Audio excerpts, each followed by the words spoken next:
And I came forward now because now is the most critical time to act. A former Facebook employee turned whistleblower on Monday told British lawmakers the social media site was fueling violent unrest around the world. A core part of why I came forward was I looked at the consequences of choices Facebook was making, and I looked at things like the Global South.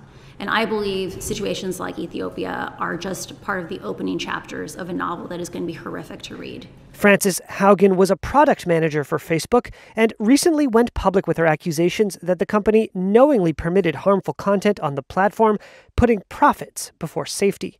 I think there is a view inside the company that safety is a cost center. It's not a growth center. The world's biggest social network rejected the charges.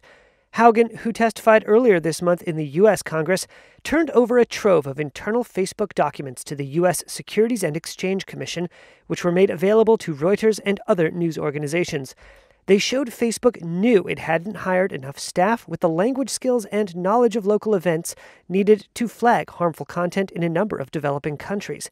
CEO Mark Zuckerberg said earlier this month that it was deeply illogical to argue that Facebook deliberately pushed content that made people angry, saying advertisers don't want to be associated with harmful content.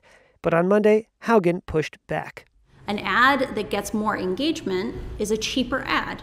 We have seen that over and over again in Facebook's research, it is easier to provoke people to anger than to empathy or compassion. And so we are literally subsidizing hate on these platforms.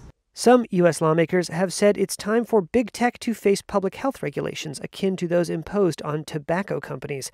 Britain is bringing forward laws that could fine social media companies if they fail to remove or limit the spread of illegal content. Haugen isn't finished with Facebook. She's scheduled to speak at a major tech conference, the Web Summit, next week.